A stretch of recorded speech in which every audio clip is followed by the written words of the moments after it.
तब भगवान ने धनतेरस की पूजन का महत्व समझाया। सुनो किसान, मृत्यु लोक में रहने वाला मानव अगर धनवंतरी की पूजन करता है, धनतेरस के दिन कार्तिक महीने में पड़ने वाली सुंदर त्रयोदशी तिथि को जो धनवंतरी की पूजन करेगा, उसके घर से लक्ष्मी कभी बाहर नहीं जाएगी। भगवान विष्णु कहते हैं, सुनो किसान, मैं आपको धनवंतरी पूजन का विधान बताता हूं। भगवान कहते हैं, किसान, सुंदर कृष्ण पक्ष की त्रयोदशी को कार्तिक के महीने में धनवंतरी देव का पूजन, धनतेरस का पूजन माना जाता है। सुनो किसान, एक सुंदर भूमि पर देसी गाय का गोबर से लीपन कर कर, अगर गाय का गोबर ना मिले, सुंदर जल से लीपन कर कर वहां एक सुंदर चौक को पूर कर, आप सभी को ज्ञात होगा कि चौक पूरने में रंगोली का प्रयोग नहीं होता। आप लोगों को मालूम होगा, चौक पूरने में आटा और हल्दी का प्रयोग होता है। काय का प्रयोग होता है? आटे और हल्दी का प्रयोग। आटे हल्दी का प्रयोग क्यों होता है? क्योंकि आटा समृद्धि को बढ़ाता है, लक्ष्मी वैभव को बढ़ाने वाली हल्दी होती है। इसलिए जब चौक पूरा जाता है भूमि पर, तो चौक पूरते समय आटा हल्दी का प्रयोग करते हैं। थोड़ा सा चावल का दाना या गेहूं का दाना रख दिया जाता है, उसके ऊपर एक सुंदर चौकी, एक चौरंग, एक पाटा रख दिया जाता है। भगवान विष्णु बता रहे हैं किसान को धनतेरस के पूजन का वर्णन, और जो भगवान विष्णु ने बताया है वही पूजन का वर्णन आप लोग श्रवण कर रहे हैं। आज धनतेरस है, आज धनतेरस का प्रयोग कर पूजन करें और शिव महापुराण के इस भाव को, विष्णु पुराण के इस भाव को, स्कंद पुराण के इस भाव को आप धारण करें, और जो विधान भगवान विष्णु बता रहे हैं उसके हिसाब से, उसके अनुसार आप लक्ष्मी का पूजन, धनतेरस का पूजन करें। चौकी लगाएं, चौरंग लगाएं, पाटा लगाएं, उस पाटे पर एक सुंदर लाल वस्त्र धारण करा दें, लाल वस्त्र बिछा दें। एक थाली लें, उस थाली पर कंकु से, रौली से, कुंकू से गिला कर कर स्वस्तिक का निर्माण कर दें। स्वस्तिक का निर्माण कर कर घर में अगर चांदी का सिक्का हो, अगर चांदी का सिक्का नहीं हो, चांदी का कॉइन नहीं हो, तो अपने घर का 1 का सिक्का, 2 का सिक्का, 5 का सिक्का, 10 का सिक्का, जो भी आपके घर में हो वो कॉइन ले लें महाराज। उसको थाली के अंदर रख दें स्वस्तिक के ऊपर। फिर उसका स्मरण करें। आटे के 7 दिए बनाएं, एक थाली में, एक प्लेट में रख लें, घी के दिए बनाएं और उसमें सुंदर बाती को लगा दें। ध्यान दीजिएगा, इसमें जो बाती लगेगी वो लंबी बाती लगेगी। लक्ष्मी जी की पूजन में जितनी भी बाती लगे वो लंबी लगे महाराज। घी के दिए लगा दें 7, सातों दिया को प्रज्वलित कर लें, प्रकट कर लें।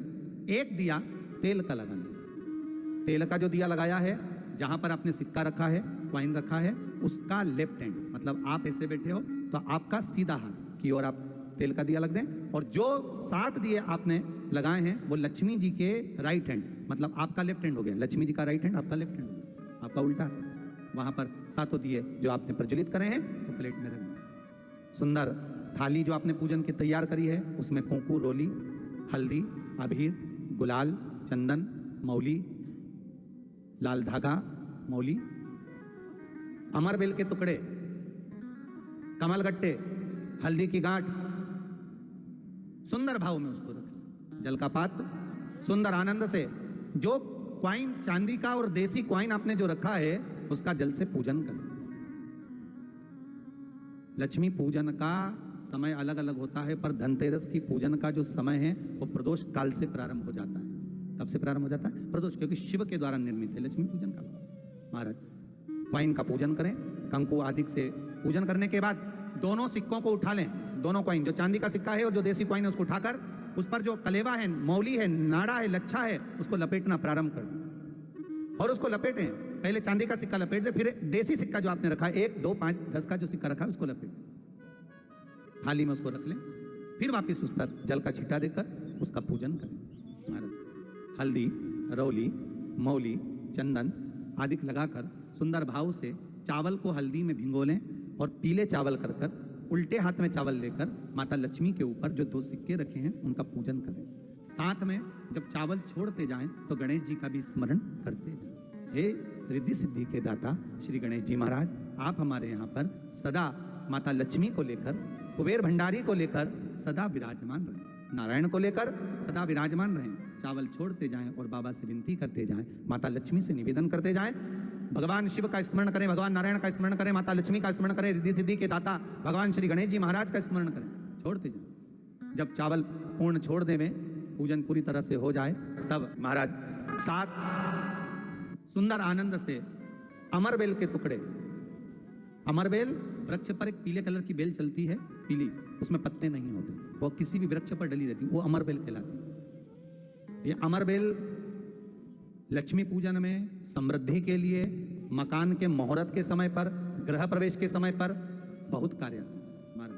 ये अमरबेल को पानी की जरूरत भी नहीं पड़ती, आप रूप किसी वृक्ष पर डाल दी जाए, वो अपने आप फलती चली जाती है। उसी तरह हमारे यहाँ भी हम भगवान से यही प्रार्थना करते हैं, जैसे अमरबेल बिना पानी पड़े भी किसी भी वृक्ष पर डाल दी जाए, पनपती जाती है, बढ़ती चली जाती है। ऐसे हमारे घर में बेबहू लक्ष्मी बढ़ती जाए। अमरबेल के 7 टुकड़े, कमल गट्टे 7, हल्दी की गठान 7, माता लक्ष्मी को समर्पित करना। दोनों हाथों में हल्दी पिसी हुई लीजिए और माता लक्ष्मी के ऊपर उसे चढ़ाना प्रारंभ कर दीजिए। 7 बार पिसी हुई हल्दी वो सिक्कों पर चढ़ा दें, अपनी मनोकामना कर कर अपने घर में माता लक्ष्मी को विराजमान करने के। जब हल्दी पूर्ण चढ़ जाए, हाथ में कुंकू ले लीजिए, रोली ले लीजिए, उस रोली कुंकू को भी माता लक्ष्मी को समर्पित करिए। तब इसके पश्चात सुंदर जो भी घर में मिष्ठान हो, मीठा हो, नहीं हो, शक्कर हो, गुड़ हो, मिश्री हो, जो भी आपके पास में हो, खड़ी शक्कर हो, वो भगवान को माता लक्ष्मी को भोग रख दीजिए। अगर कुछ मीठा बना हो तो मीठा रख दीजिए। महाराज घर में संपूर्ण पूजन कर कर, आपके घर में जो देवालय में भगवान बैठे हैं उनका भी पूजन करिए। पूजन करने के पश्चात आप माता लक्ष्मी से निवेदन करिए, हे माँ, आप हमारे यहाँ सदा विराजमान हो। महाराज ये जो पूजन है भगवान विष्णु जो बता रहे हैं किसान को, ये 5 दिन की पूजन है पूरी पूरी। आज कौन से दिन का पूजन बता रहे हैं? पहले दिन का। आज धनतेरस से रूप चौदस, अमावस्या, एकम और दूज, ये 5 दिन तक दीपावली का पर्व मनाया जाता है, दीप महोत्सव मनाया जाता है। पूजन करने के बाद जो 7 दिए आपने प्लेट में रखे हैं, थाली में रखे हैं पूजन के लिए घी के, उन 7 दियों से माता लक्ष्मी की आरती उतारिए। उन 7 दियों से माता लक्ष्मी का पूजन करिए। माता लक्ष्मी से विनती करिए, मां हम आपके पुत्र हैं, मां आप हमारे घर का रास्ता भूल गई हो, बहुत कष्ट है, बहुत दुखी हैं, पर भगवान शिव पर विश्वास कर कर, कुबेर भंडारी पर, कुबेरेश्वर महादेव पर विश्वास कर कर, भगवान नारायण के सुंदर प्रसंगों पर विश्वास कर कर, मां भगवान शंकर का अनुमोदन कर कर, हे मां आप हमारे घर में विराजमान हो। मां आप हमारे मार्ग को, हमारे घर को, हमारे घर के रास्ते को, हमारे घर के द्वार को आप भूल गई हो। मां हे बेबहू लक्ष्मी, हे धन लक्ष्मी, हे संतान लक्ष्मी, हे मां लक्ष्मी, हे धान्य लक्ष्मी, आप हमारे घर में विराजमान हो। 7 दीप जो प्रज्वलित करे हैं उससे माता की आरती उतारिए। फिर माता को झोली पसार कर प्रणाम कर कर भूमि पर नमन करो। जब झोली पसार कर प्रणाम करें, झोली को अपनी ओर गिरा लें और माता को नमन कर कर जो 7 दिए आपने लगाए हैं, उन 7 दिए को अलग अलग स्थान पर ले जाकर, जैसे घर के हॉल में, एक रसोई घर में, एक जहां पर आप लक्ष्मी रखते हो उस स्थान पर, एक घर के द्वार के पास में, एक तुलसी के क्यारे के पास में, ऐसे अलग अलग 7 स्थान पर उन दीप को रख दिया जाए। महाराज एक भगवान का जहां पूजन हुआ है, लक्ष्मी की जहां आराधना करिए, एक दीप वहां पर भी रखा जाए।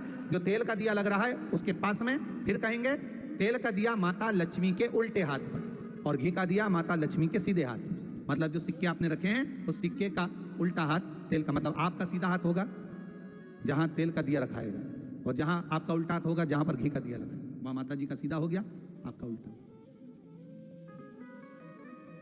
माता का स्मरण, माता लक्ष्मी से निवेदन करिए, हे मां कृपा सागर, करुणा सागर मां, आप भगवान विष्णु के साथ विराजमान हो, आप भगवान नारायण के साथ में हमारे यहाँ सदा विराजमान हो। मां ऐसी कृपा कर दीजिए। महाराज मां से विनती कर कर बड़ा उत्साह, बड़ा उमंग, बड़ा आनंद रखना, ये भाव रखना घर में। भगवान विष्णु कहते हैं किसान से, हे किसान आपने अगर धनवंतरी की पूजन करी है, धनतेरस की पूजन करी है, कोई वस्तु, कोई सामग्री अगर आप लेकर आए हो, कोई पात्र लेकर आए हो, कोई तांबे का पात्र लाए हो, जो भी वस्तु आप नहीं लेकर आए हो उसका भी पूजन उसी दिन कर लेना चाहिए,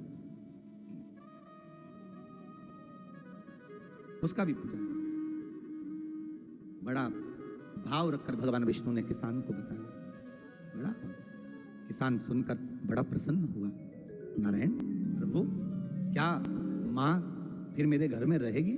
भगवान कहते हैं सुनो किसान, ये लक्ष्मी अगर आप धनवंतरी का पूजन करते हो, धनतेरस का पूजन सुंदर कार्तिक के महीने की कृष्ण पक्ष की त्रयोदशी को अगर आप कर रहे हो, तो ये लक्ष्मी भले मेरे साथ वैकुंठ में जाकर रहे, पर लक्ष्मी का एक अंश तुम्हारे घर से कभी नहीं जाएगा, वो सदा विराजमान रहेगा। ऐसी है मां धन्वंतरी की पूजन।